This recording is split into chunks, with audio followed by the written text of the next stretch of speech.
Okay, let's go. You guys good? Hey. All right, we good? Keep going. The clock, it's ticking. Off we go. 60 minutes. 60 minutes. 60 minutes. It's time for 60 Minutes, Sundays on CBS.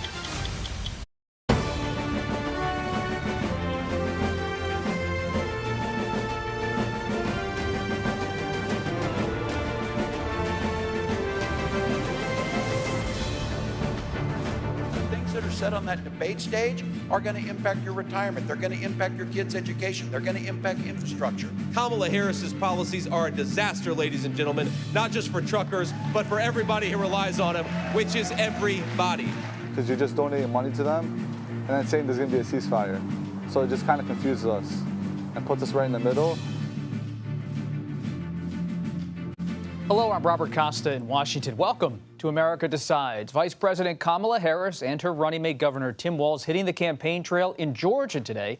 They arrived in Savannah, Georgia a short time ago. They're heading out on a bus tour across the Peach State and will rally in Savannah, Georgia on Thursday. This is the first time they've hit the road since the Democratic National Convention in Chicago.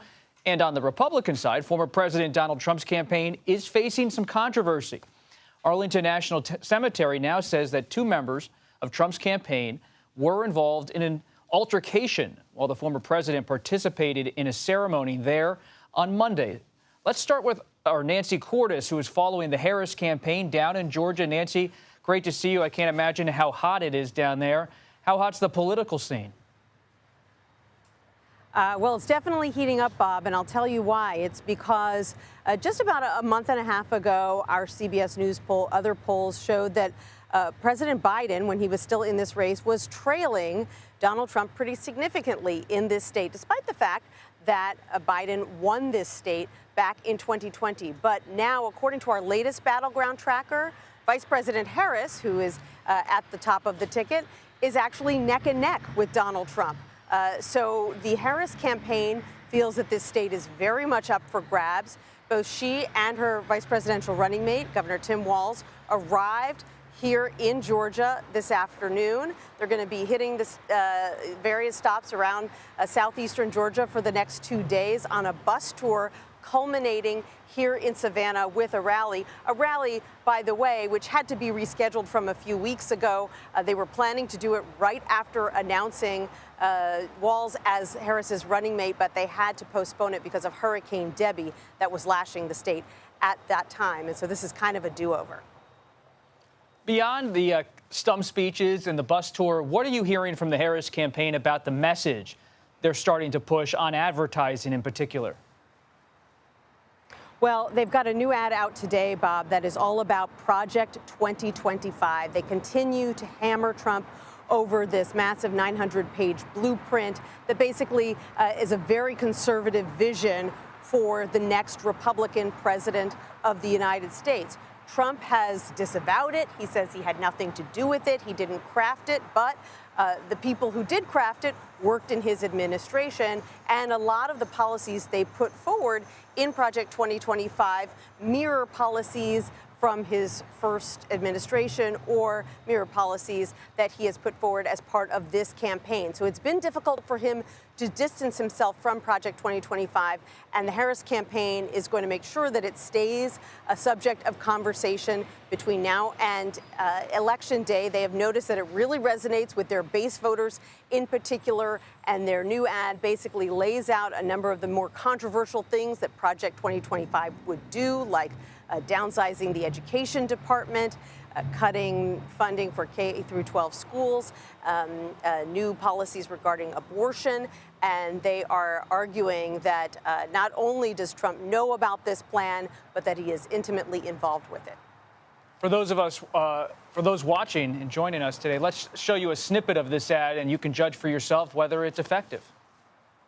Defunding K through 12 schools, requiring the government to monitor women's pregnancies, and severe cuts to Medicare and Social Security. Donald Trump may try to deny it, but those are Donald Trump's plans. Well, revenge does take time. Nancy, that's the Project 2025 message. We heard that from President Biden for months while he was still in the presidential race. Yep. What about President Biden? As our chief White House correspondent, What's going to be his role in the coming few weeks? I know he's in Rehoboth Beach, Delaware with his family today, but where does he go from here?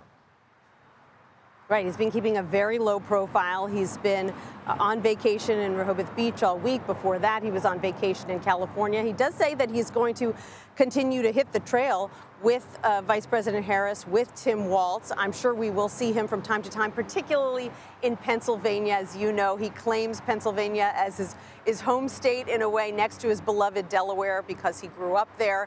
So I'm sure we'll see him on the trail in Pennsylvania, at least probably other states as well. But he really is trying, Bob, to cede the spotlight as much as possible to Vice President Harris, especially because it is now such a sprint to the finish line. She's got less than 70 days to establish herself as the candidate, to make sure that the American people get to know her. And as one step in that process, she is going to be doing her first sit-down interview as the candidate tomorrow. She will have her vice presidential nominee, Tim Walz, at her side when she does that interview.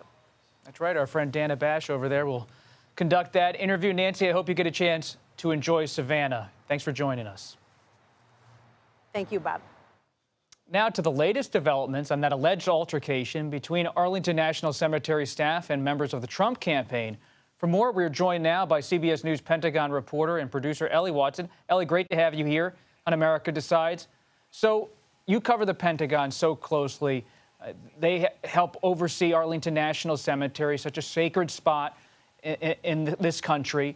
What are the facts, at least what we know at this point, about what happened? I was actually at Arlington National Cemetery, keeping an eye on that ceremony. I did not see what happened over in Section 60, where this altercation occurred. I was just there by the Tomb of the Unknown Soldier, so didn't see it. But what have we learned about what actually happened over there in Section 60, which is really a spot that has a lot of sensitivity because recent service members killed are buried there? Right. Well, we do know that the cemetery has filed an incident report, and defense officials tell us that's because members of the Trump campaign staff were aggressive both physically and verbally towards a cemetery staffer. That staffer was trying to enforce rules that prohibit campaigns from filming at grave sites across the cemetery, but especially at Section 60. Section 60, as you noted, is an emotional spot in the cemetery for so many because it is where many young veterans killed in Iraq and Afghanistan are buried. The Trump campaign denies that any incident occurred and that the campaign had explicit permission from the families to be in Section 60. However, federal law, according to the cemetery, dictates those guidelines, and the cemetery staff is very strict at enforcing them so that the burial sites of so many veterans who have sacrificed their lives under administrations, regardless of party, are not used as political props. Ellie, help us understand the dynamics here. You have a former commander-in-chief, not just a former president, but he's, as we all know, also the commander-in-chief at Arlington National Cemetery. So he is a former military official, in effect, as a former president of the United States. You have Arlington National Cemetery, the Defense Department.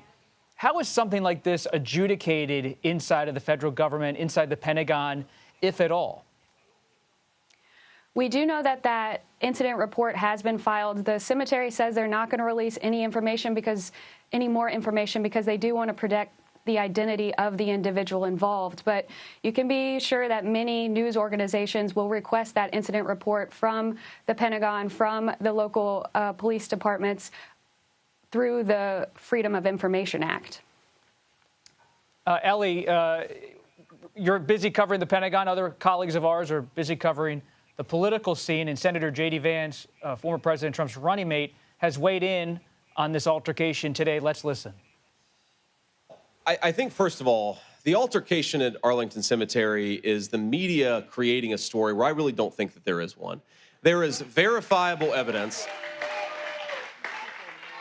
There is verifiable evidence that the campaign was allowed to have a photographer there. There's verifiable, they were invited to have a photographer there. There's verifiable evidence that the families of these poor people who had their loved ones die 3 years ago at Abbey Road, Abbey Gate, those 13 Americans, a lot of them were there with the president. They invited him to be there. Ellie, can you help us get some context here when Senator Vance references Abbey Gate? What exactly happened at the airport in Afghanistan in 2021? Right, so Monday did mark 3 years since a suicide bombing at the airport in Kabul killed 13 U.S. service members during the final days of the withdrawal from Afghanistan. Former President Trump was at Arlington with some of the Gold Star families and some of the Marines who survived that bombing in 2021. Former President Trump has really seized on the chaotic withdrawal from Afghanistan as exhibit number one of the weaknesses of a Biden-Harris foreign policy. The Biden administration has pushed back, saying that the withdrawal from Afghanistan was inevitable once the Trump administration cut a deal with the Taliban. And it's worth remembering that former President Trump does have a track record of making demeaning comments about military service members, including calling those captured or killed suckers and losers. So his appearance at Arlington on Monday could have been a controversy under any circumstances, even if we weren't in the final stages of this election season. Ellie Watson, we appreciate your time in reporting. Former President Trump has repeatedly denied that he made those comments. And we'll now turn to the Middle East, where Israeli forces have launched a major operation in the West Bank. At least 10 Hamas fighters have been killed. Israeli forces sealed off a city known to be a militant stronghold. A military official also confirmed that large forces entered several cities in the occupied territory, including a refugee camp. Let's go to Imtiaz Tayeb, who is inside the West Bank with the latest. Imtiaz, thanks for joining us. What can you tell us? We're here in one of several villages in the Israeli-occupied West Bank, Palestinian villages where the situation is extremely tense following Israel's decision to launch what's being described as one of the largest operations it's conducted here in the West Bank in decades. You can, of course, see behind me that there are some tires burning, and it really just underscores just how tense the situation here is. We've been speaking to some of the residents who tell us that Israeli trucks have been coming up and down this road, and that in one house down there that they have taken Palestinians to interrogate. Now, in the background of all of this, the Biden administration has announced that it is sanctioning an Israeli NGO that it says provides supports to illegal outposts, what's being described as illegal outposts here in the West Bank, that is responsible for some of the violence that we've been seeing against Palestinians. Whatever the case, as we've been saying, this major operation that the Israelis are carrying out here in the West Bank, they say that this is just the beginning. Imtiaz Tayeb, thank you. The awesome responsibility that comes with the greatest privilege on earth, the privilege and pride of being an American. Red, white, and blue in political messaging. How Vice President Kamala Harris's country first message is now shaping her campaign with this infamous emphasis on patriotism. You're streaming America Decides.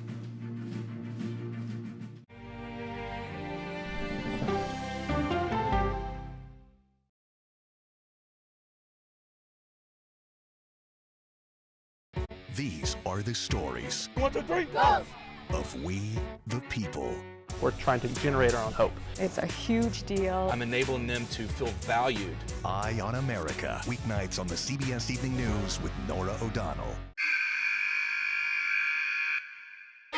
I had progressively fallen deeper into the world of online sports betting. The risk is the rush. What do you think is driving the spike in popularity? I think it's legality.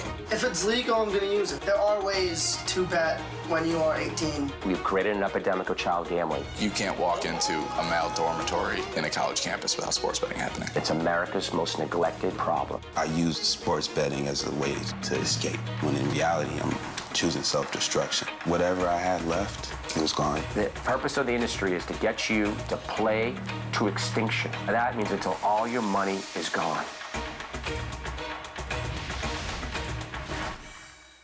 Go to the ends of the earth. Reach for the stars. Yeah, I just took off. That kind of thing. Oh, that's pretty good. Because there's always something new under the sun on CBS Sunday morning. The America Decides is your place for fact-based, unbiased reporting. At the White House, at the Capitol, on the campaign trail. What do you say to those in your party? Any cracks in the Republican Party? Our reporters and our anchors travel the country talking to voters like you about the issues that matter most. Immigration is really a factor right now that are going to be driving your decisions.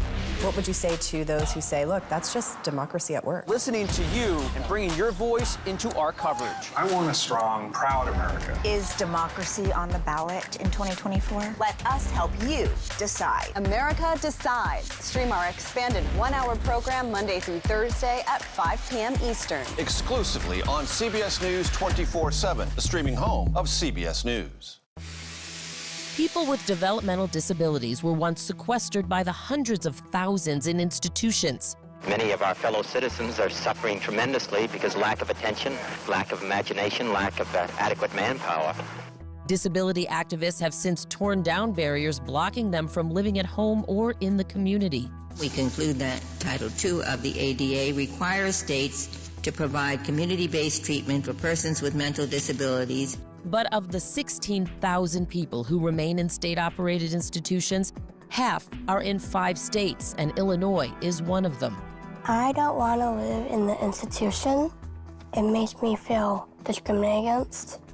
Do you think there are people living in institutions in Illinois that don't need to be living there? Yeah, because they're proving it as soon as they get out.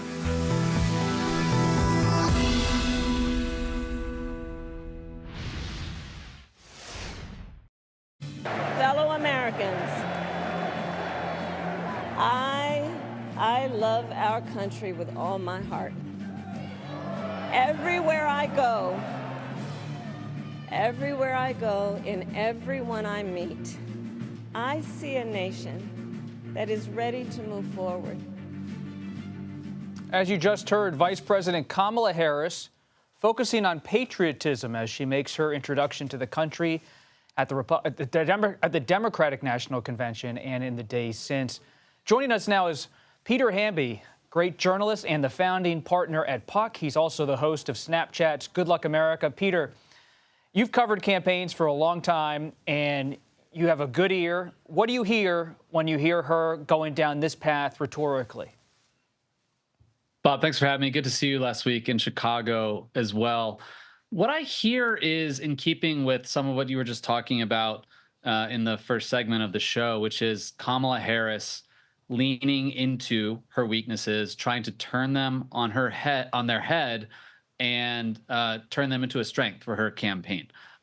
Perceived weaknesses, I should say. So think about what she's been doing since she launched the campaign. She is perceived, according to polls, as soft on border security and immigration. What do we see in their first ad? Her talking about how she's a tough on crime prosecutor who's going to go after drug traffickers.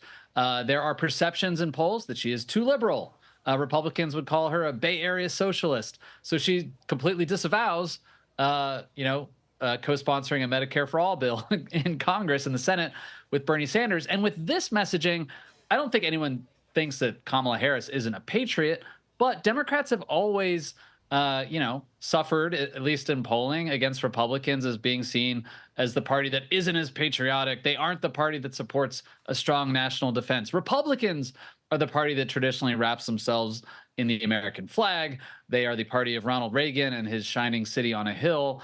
And I think what the Harris campaign is doing is just playing offense. They're playing to win. Whether it means flip-flopping on certain issues or just embracing this patriotism line, this country-first messaging, which was literally John McCain's campaign message in 2008, the Vietnam War veteran. If there are perceptions out there, Bob, of her being a Bay Area liberal, a half black, half South Asian woman, if there are doubts about her becoming president, look, this might be just something that people talk about in the dark corners of the right-wing internet, but she's really trying to rally Americans and swing voters to her side. The North Star of this campaign, it's very clear so far, are moderate swing voters, and she is trying to claim that she is the patriot, not Donald Trump, who wants to cozy up to dictators, that Kamala Harris is the party that wants to secure your freedoms, whereas Donald Trump wants to take them away. I think it's, from a political tactic and strategy perspective, pretty smart of her. And we're seeing in polling, Puck just did a poll, Bob, with Echelon Insights showing that Kamala Harris is actually competitive with Trump at parity on questions like who would be the strongest leader, who would best manage a crisis. Those are issues in polls, attributes that typically favor Republicans. And now Kamala Harris is keeping pace with Donald Trump on them. I find that pretty remarkable. Let's dig a little bit deeper into that poll. Earlier in this campaign, we heard about Brat, Charlie XCX, the British pop singer, and there was kind of this overture to people who are into that side of pop culture and music. Let's look at the poll, though. 36% of voters, when asked, how would you feel if somebody told you you were Brat, 36% were offended, 24% confused, 20% unsure. I joined the unsure. But what do you make of the summer of Brat, and is it over, politically speaking? I love the Charlie XCX album. It's my album of the summer, Bob. I would take it as a compliment if someone out here in Los Angeles said I was Brat. I don't think anyone's doing that to me. This poll question I thought was interesting because it gets to the sort of media narrative versus public opinion, the very online class of people, and maybe the normies out there. Perhaps those swing voters I just mentioned who live outside of Philadelphia and Bucks County, who might not know what Brat is. Look, I think very clearly, we've been talking about this for 6 weeks now, Kamala Harris has captured the attention of the internet and social media, and importantly, pivoted sentiment around the Democratic ticket in a positive direction compared to Joe Biden. But if you know what Brat is, that means you might be spending a lot of time online, on TikTok. There's this whole saying in politics over the last 8 years that Twitter is not real life. Most Americans aren't even on Twitter. Fewer than that are posting on Twitter. Turns out TikTok's not real life either. We also asked if people were familiar with any memes about the election. Turns out only 1 or 2% of Americans, likely voters in this poll, were familiar with the coconut pill memes or the Brat memes. So it's all good for Kamala Harris, but they can't assume that Brat is going to win them the election. And quickly, Peter, I have to ask you, Puck is known for not only covering politics, but covering the media. What are you watching for when VP Harris and Governor Walz sit down with Dana Bash on Thursday in Georgia?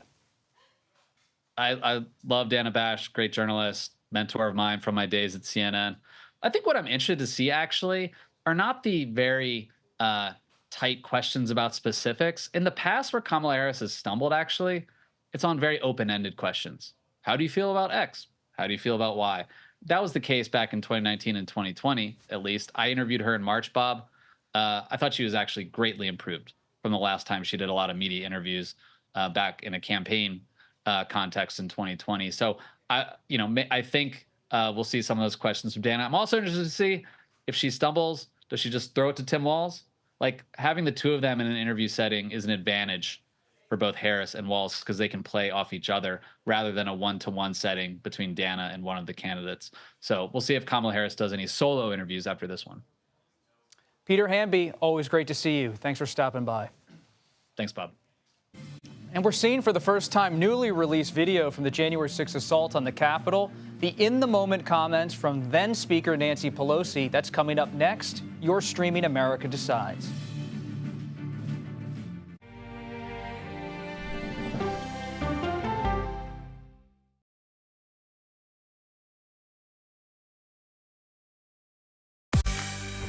On our places, bright, shiny faces. When you wake up in the morning, we want to be your go-to team. Nate has one of the quickest minds I've ever seen. Tony has a way of making people feel comfortable. Gail has this unbelievable knack to ask the question that you're asking at home. I've been told I could talk to a tree, and that's pretty much true.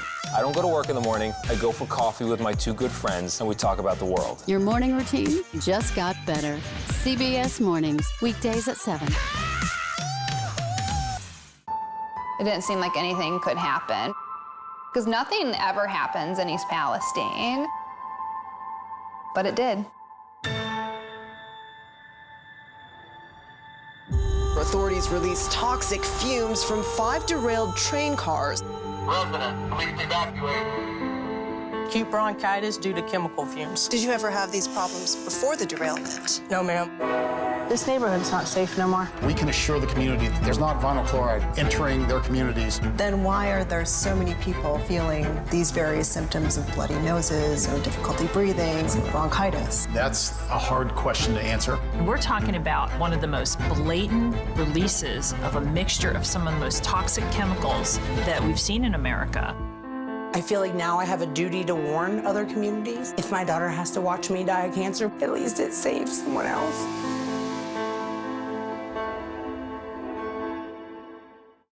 This case. It's like a screenplay, something straight out of Hollywood. But it's not fiction. It's 48 hours. Human remains found this week. 4 families shattered. There's no physical evidence. The mystery would haunt investigators for years. There's some questions that have to be asked and need to be answered. Like a John Grisham novel. A gripping true crime original. 48 hours. Now streaming on the free CBS News app. Stories that inform. You can be really old at 60, and you can be really young at 85. Inspire. How do we unlock the power within ourselves to be who we want to be? And brighten your day. The best part of fame is making people feel good. Always send the people home happy. Make every day a little more like Sunday morning. Here comes the sun. Stream now on the free CBS News app. Hello, everyone, and welcome to our Dragon capsule here in space. Sightseers in space, the thrill of a lifetime. Seeing the Earth from space, it was so exhilarating. But the risks that come with the territory. There have been 4 fatal accidents. That's a 1% fatal accident rate. Might make you look before you launch. If you had 1 out of 100 airplanes falling out of the sky, we'd have a public crisis. Space tourism, now streaming on the free CBS News app. Welcome back to America Decides. New video from the aftermath of January 6th is now revealing more of then-Speaker Nancy Pelosi's response to the Capitol riot. The footage was turned over to Congress by HBO and obtained by CBS News. We've taken oath to protect our country from all enemies, foreign and domestic. There is a domestic enemy in the White House. Scott McFarland joins us now. Scott, thanks for being here. Why does this video matter? You've been covering this issue for a long time. What stands out to you? A whole bunch of things in this video, and one of which explains why it was released. Nancy Pelosi is heard in this video saying that Donald Trump is a domestic enemy in the White House. Pretty powerful. Heard talking about prompt impeachment or having the cabinet galvanized to invoke the 25th Amendment. And then she's blasting the Capitol security officials who unequivocally failed January 6th. The then Capitol Police Chief, the then House Sergeant at Arms, and then says in one clip that she takes responsibility for that.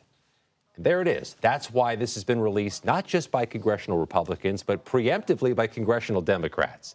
They sent out this video ahead of a news release Republicans issued saying, look, Nancy Pelosi's accepting responsibility for January 6th, just as Donald Trump has blamed her. Congressional Democrats put out all the video. To put it in context, she takes responsibility as a leader of Congress for the failures of others. Mitch McConnell, the Republican Senate leader, he shared responsibility for oversight of Capitol security January 6th. What are we learning, Scott, about discussions over the National Guard? The National Guard was the responsibility of the Trump administration to call up. Washington, D.C.'s National Guard is a little different than the state National Guards. A governor calls up a state National Guard. D.C.'s mayor doesn't have that power. It has to be the Trump administration. And in those videos, you hear Nancy Pelosi saying, why isn't the Guard here already? Why wasn't the Guard pre-mobilized? What took so long for the Guard to get called? It took hours before they showed up after the rioting began. You hear her viscerally frustrated about their absence. That's an issue the January 6th Select Committee brought up voluminously in their investigations. Let's listen to that clip about the National Guard. How many times did the members ask, are we prepared? Are we prepared? We're not prepared for the worst. We're calling the National Guard now. We should have been here to start out. Are we hearing anything from former Speaker Pelosi or people close to her about how they see this footage? The Democrats who shared the video with CBS News and who alerted us to its existence have been pretty clear as they've made the argument that there were failures on January 6th of many kinds, and that the security failures deserve a good review, and the House subcommittee that's there now is doing so. But that there was one way to get the rioters to leave. Donald Trump could have encouraged them, if not directed them to leave. And famously, you'll recall, it took 187 minutes from the start of the riot for Trump to do so. This is what it feels like to me. The House Republicans put out a press release today using that clip of Nancy Pelosi. Feels like they're queuing that up potentially for Donald Trump to cite when asked about January 6th on the stump or at that September 10th presidential debate. And before we let you go, Scott, turning to a different side of the January 6th story, Special Counsel Jack Smith indicting former President Trump, narrowing the charges from his previous indictment on this front. As someone who has covered Jack Smith for a long time, covered that January 6th case, what's your assessment of where the case stands and what you're watching next, especially as September approaches? A couple key deadlines. There need to be court filings from both sides by the end of this week with their expected next steps in the case. That includes the defense. A week from tomorrow, there's a hearing, a status conference for both sides to get in front of the judge and explain what happens next. But some of that could get twisted or changed based on this new superseding indictment if they try to have a proceeding on that issue first. But here's the bottom line, Bob. Clearly, Jack Smith is no longer in a hurry. He has taken his foot off the gas pedal. He even allowed one deadline to slip and saying he needed more time. November 5th is not a date that's on his radar. This case, if it exists, Donald Trump does not win re-election, will move at its own pace now. Scott McFarland, always on top of it. We really appreciate it. Now, turning to Georgia, back to Georgia. We began there, we turn there again. A state with tight margins in the 2020 election, and now the Harris campaign is really trying to get voters on board. A look at their strategy coming up next with our political panel. You are streaming America Decides.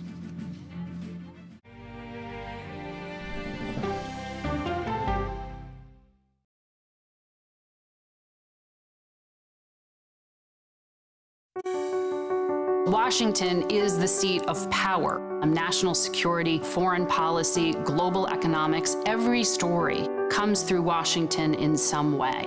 We bring some of the most powerful voices in America to the table. We don't just ask the questions, you have to go deeper. We try to understand what's at the heart of the issue we're talking about, to then come forward with solutions. Face the Nation on CBS.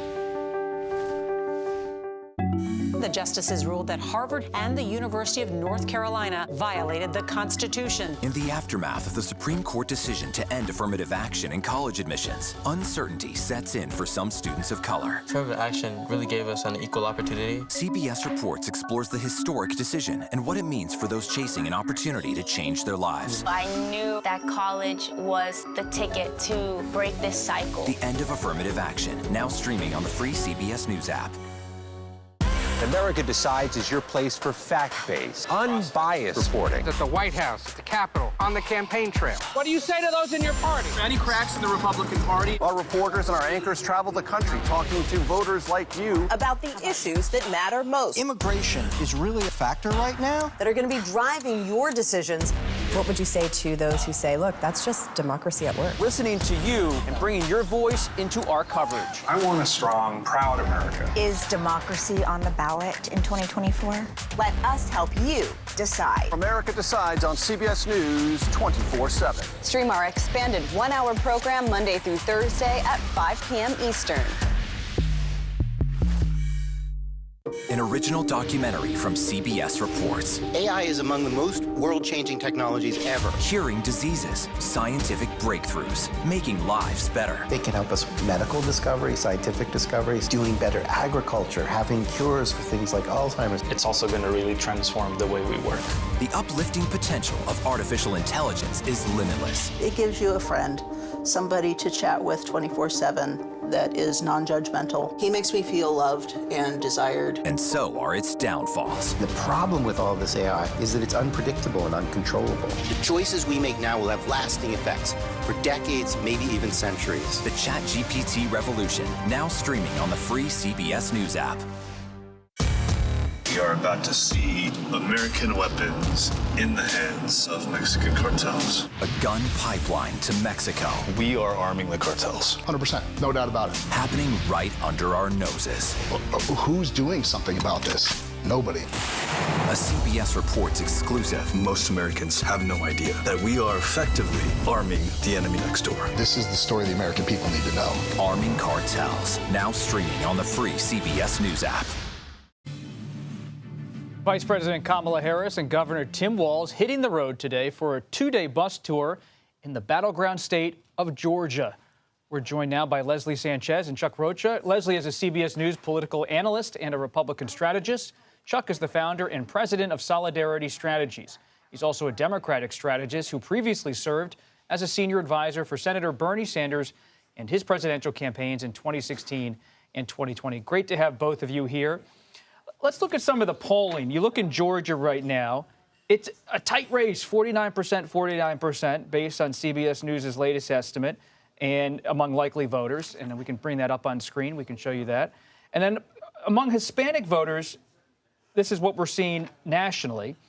Kamala Harris, the vice president, at 58%. Former President Trump at 41%. What explains the gap? And we'll begin with you, Leslie, on the 58 to 41 number there among Hispanic voters. I'd say that Harris is underperforming with Hispanic voters for the Democratic side. Traditionally, if Democrats are in around 64%, they win in terms of the Latino vote in those swing areas. Republicans have averaged about 31.5% for the last 11 presidential elections. When you get into the 40 territory, that's a winning number in Arizona, Nevada, moving along the Sun Belt states. So the real question is, as the Latino voter is changing, they're younger, they're bicultural, they are, English and Spanish dominant, and they're just not the 1980s or 1990s Latino voter. I think it's becoming more of a challenge for campaigns to connect with them. And just a quick follow-up with you, Leslie. Former President Trump is proposing mass deportations if he wins the White House. How's that affecting the conversation in that community? It depends where you're talking. If you're talking about Texas, an area that has third, fourth generation Latino voters, they're very supportive. Overwhelmingly, I'd say 60%, two-thirds support the idea of doing that. Even some soft conservative Democrats, because they feel like they've been overrun by undocumented aliens in other areas. And I think that's consistent you're seeing along the U.S.-Mexico border. But if you go to somewhere like Georgia or North Carolina, it's going to have a different type of attitude. You have a different sensibility, a different cultural attachment, and they're not so aligned or close to the border. So it's not going to be maybe 64%, but maybe half and half.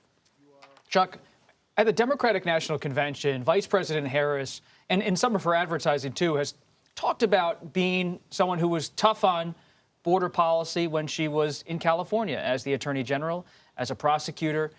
How does that messaging affecting core Democratic voters, especially messaging? When you look at her 2019-2020 campaign, some Democrats and progressives didn't love her position and past record on immigration. How do they see it now and the way she's framing that issue?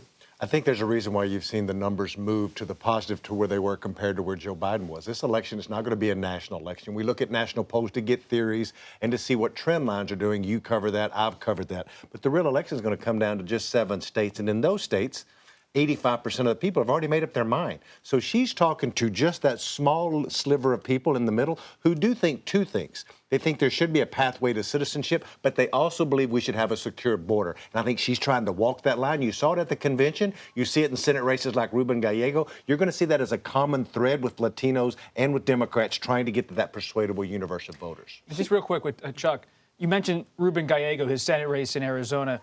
Why is he doing well in the polling based on your evaluation? He's a Marine. He grew up in a blue-collar family. He worked in kitchens when he was young. He didn't sleep on a bed till he went to college because he had to give his bedroom to his 3 sisters. That's a real American story. Whether you came from Cuba, Venezuela, Mexico, Puerto Rican, and there's so many Mexicans in Arizona, they can relate with this guy and say, look, he may be a Democrat, I may be an independent or a moderate Republican, but I like that guy. That's why he's doing well. It's interesting when you're talking about on the state level. So Trump is performing 5-6 points higher than the Republican Senate candidates in those competitive races. And it's because of stories like that, relatable to the community, has longstanding ties. And I think the question that really Democrats fall into is things like social services. And Hillary Clinton ran into that when you're talking about driver's licenses for undocumented aliens. That was a really difficult issue to kind of swallow down a ballot. They had a difficult time politically. You're talking about driver's license again, or any of those, you know, access to housing, access to health care for undocumented aliens. I think it poses a very difficult question. Whenever I go down to Atlanta, Georgia, and just explore Georgia as a reporter, I'm always struck by how Georgia's changing. People talk about Georgia sometimes in politics as a state with white population and a black population, but it has a growing Asian American community. It has a growing Hispanic community. Especially, you go to some suburbs of Atlanta, a strong, vibrant Hispanic community. How do you see Georgia and how Democrats are really trying to pull together different constituencies to make a winning coalition? It's the only reason she's down there right now. There's 1 million Latinos that live in Georgia. Latinos are a big part of the fabric of that. They've elected Latinos now to the state house, city government, the AAPI community, growing. But what you're going to see her do, and there's a reason why. Me and you've covered campaigns and been part of campaigns for a long time. Watch where they go. That tells you where the polling tells you. She wouldn't be there if she couldn't win. They would not waste the time. There's one thing, I've run a presidential campaign you never get back, which is time and money. She's there because there's a pathway. There's a pathway that wasn't there under Joe Biden. And a lot of that has to do with these voters of color in this state. And when she tells the story, you'll see her lean into being an immigrant family who made and got to experience the American dream. That's something that cuts across all party lines, but especially with young voters of color. And in Georgia, there's a newer population of just first-generation Latinos that are unlike Nevada and Arizona that are second and third generation. Just final thoughts? Yeah, no, it's the new Latino South. It's those outer suburbs, or, you know, exurbs that are really bicultural. You have a lot of intermarriage, you have a lot of bilingualism, and first generation. And a lot of Mexicans that wear cowboy hats like me. A lot of Mexicans that wear cowboy hats. I thought you were the only cowboy hat person I've seen in Washington, D.C. Well, they're getting elected. They're getting elected right now as Democrats, and it's an opportunity, I would say, for both sides. But Chuck, you didn't bring your cowboy hat today. I'll bring it next time, I promise. We didn't ask for that. I'll bring my cowboy hat. There we go. All right, Leslie and Chuck, thanks for stopping by. We appreciate it. The Harris campaign making a play for the hotly contested battleground state, not just of Georgia, but North Carolina. We'll take a look at the latest rankings by our friends at the Cook Political Report. You're streaming America Decides.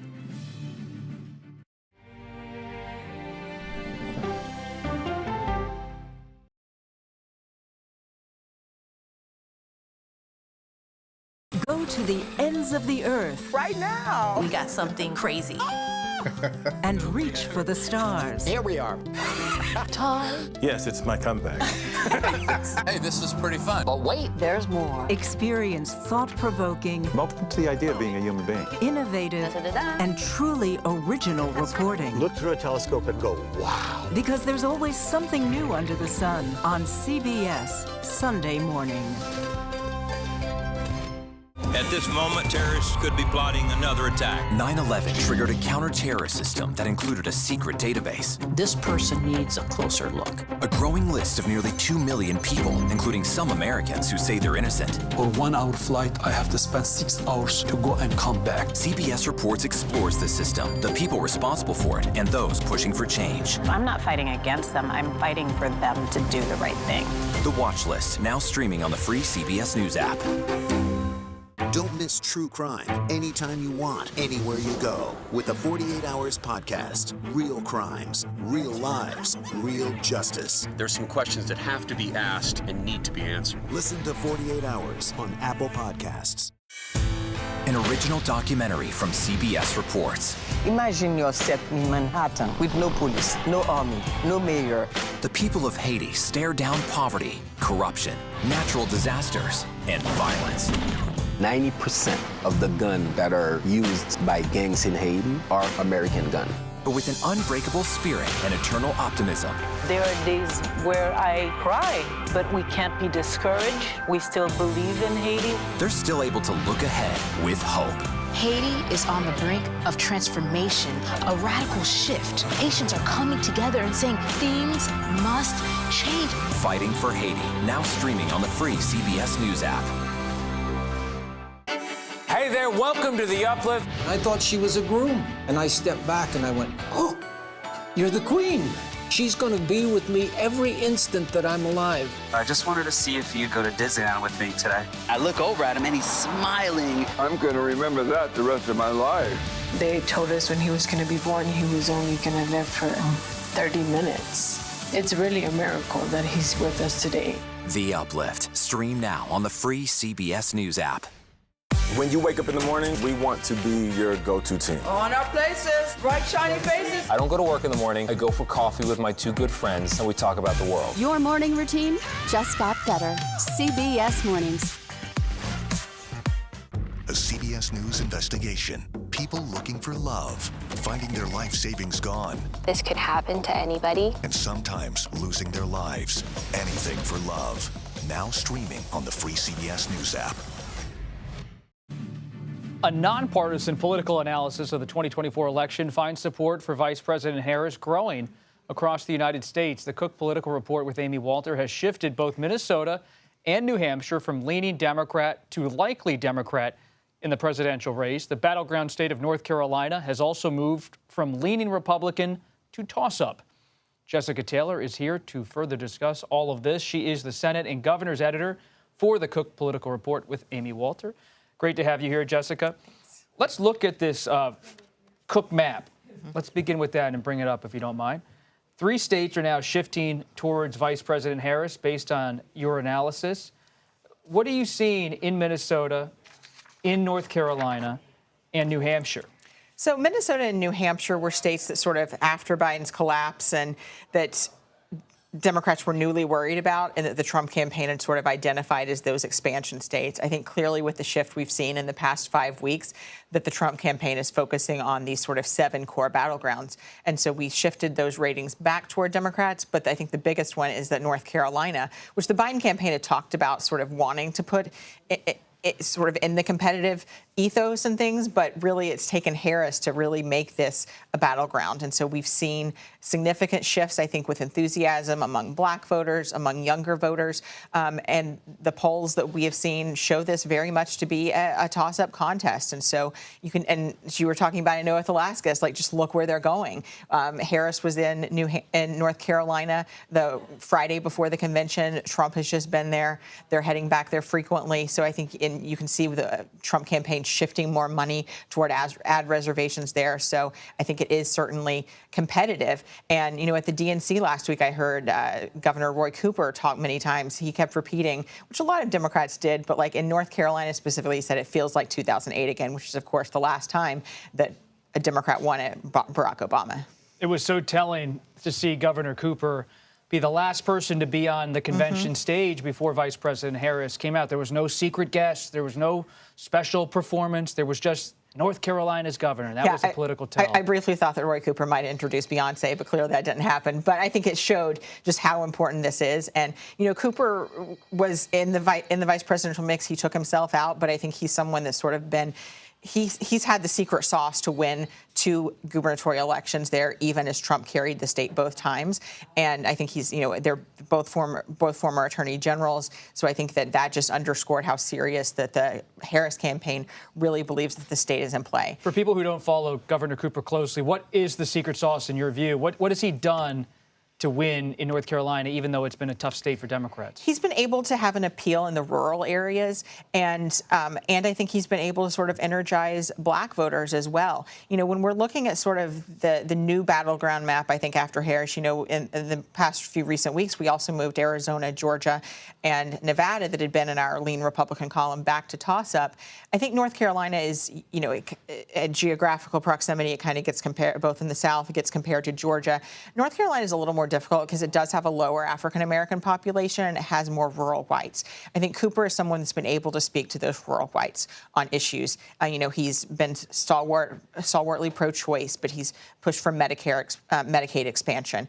And so I think he's not been afraid to go into those rural areas, and so I think that's something that he can help Harris with. I think it does come down to not only energizing African-American voters, but Cooper has also been able to win over some black voters in urban areas and suburbs that national Democrats have not, that Trump was able to win. So we saw that crossover vote happening in 2020. He won by about 4.5 points, even as Biden lost the state. So there's some crossover voters there. So, he's term limited, but and there's a hot race for his seat as well. But I think if him campaigning with Harris certainly helps, and having that up and down the ticket. Let's talk about that hot race for governor. How is that affecting the political wins in North Carolina?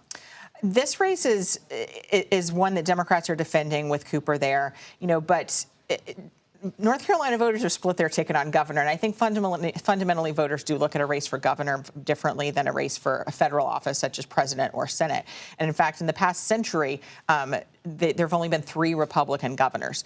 So the Democratic Attorney General, the same office Cooper held before he was elected, is Josh Stein, and the Republican is Lieutenant Governor Mark Robinson. Stein, this was a race that we also saw close really in the spring, and we did a poll there in May, and it was a tied race. Our latest poll shows Stein up 8 points, 48-40, and that mirrors other public polling that we've seen.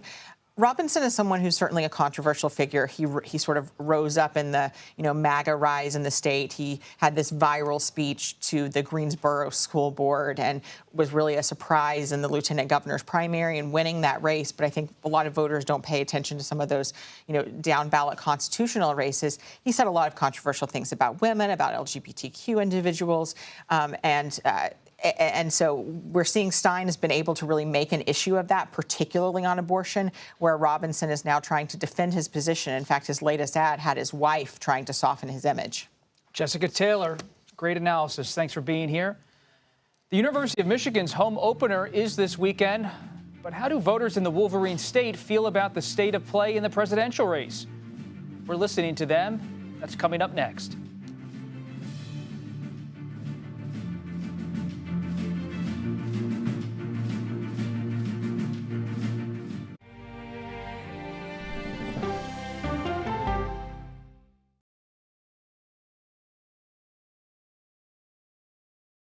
Okay, so let's just start at the beginning. Well, let me start with this. What is at stake here? What is the answer then? Do you know why? You want me to just keep going? Is that a good thing or a bad thing? Were there death threats? How is this possible? What's wrong with that argument? Are you saying they lied? Have you told the government that? Why won't you say the word crisis? You're not answering my question. Is that scary? Does that make sense? What do you mean? What does that mean in Did any of that make sense?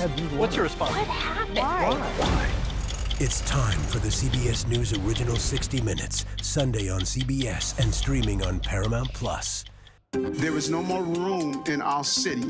New York City is receiving record numbers of migrants. Today, we're going to have more than 500 adults and children come through that door. Tensions rise as shelters reach max capacity. We don't have to take care of them. CBS Reports goes inside a crisis cities and families are facing as they fight to survive. The United States still has that glimmer of hope for people to come here. Fighting for a future. Now streaming on the free CBS News app.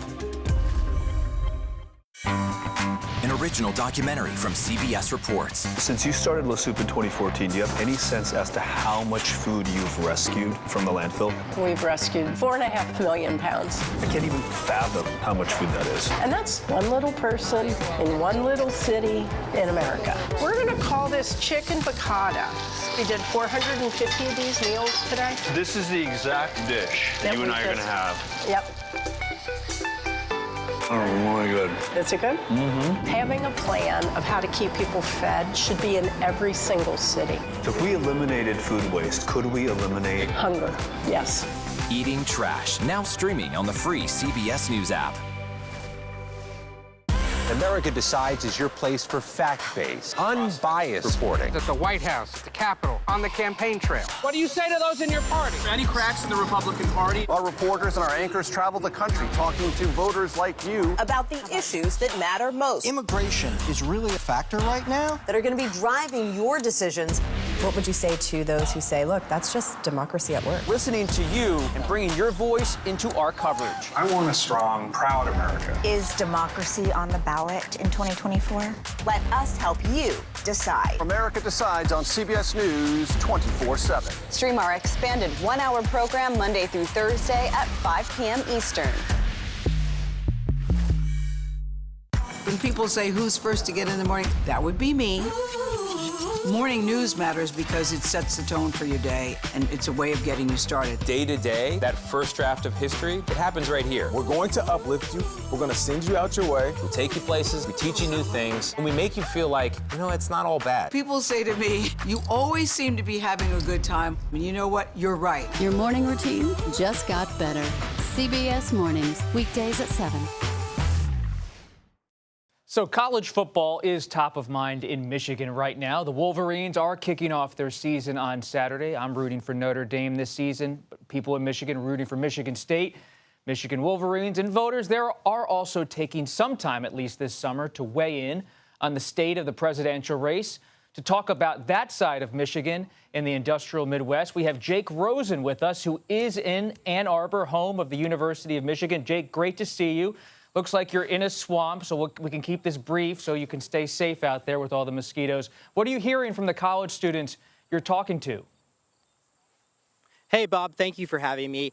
As you know, the war in Gaza has been a critical issue for Democratic and Democratic-leaning voters, not in a state like Michigan, not just in a state like Michigan that has tons of people who are concerned about this and colleges, but also all across the country. And when we spoke with voters in the Detroit metro area this week, here's what they had to say.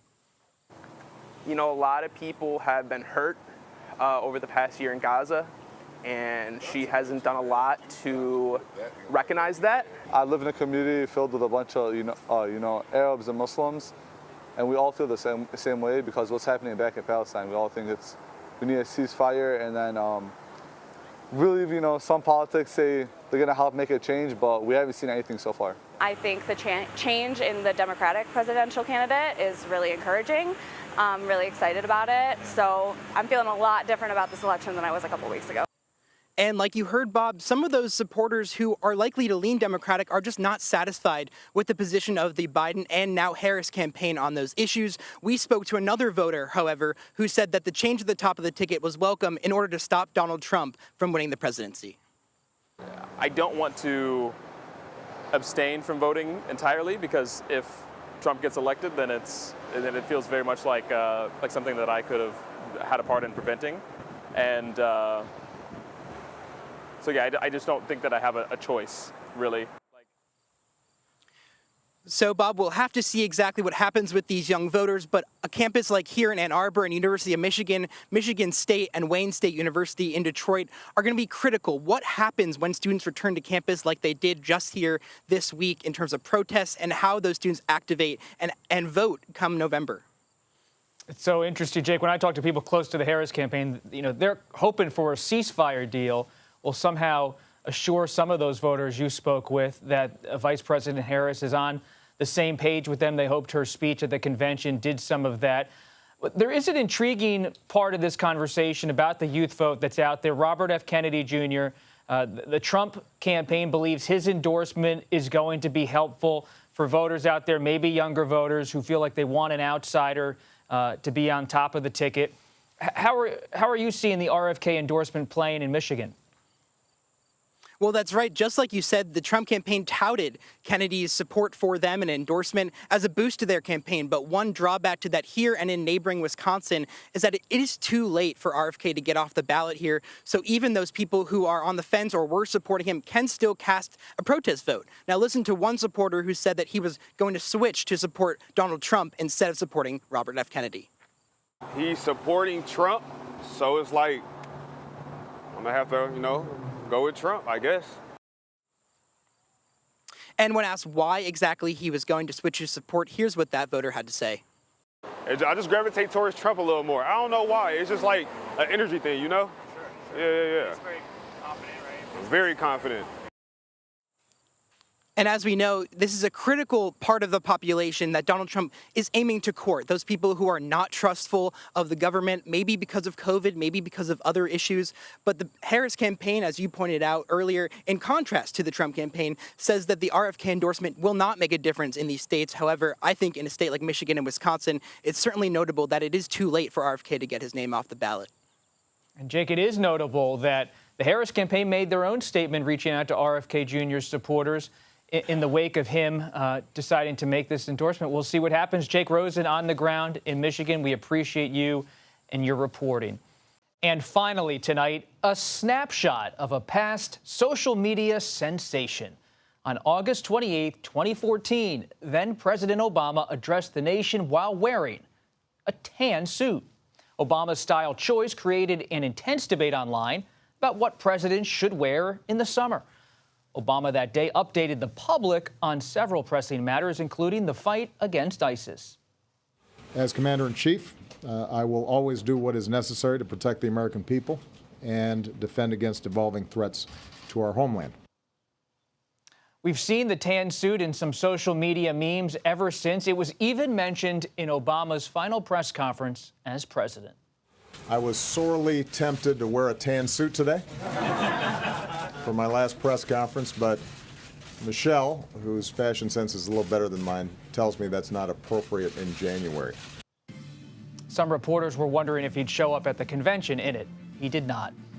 That does it for today. We'll be back with another edition of America Decides tomorrow at 5 p.m. Eastern. The Daily Report with John Dickerson starts right now.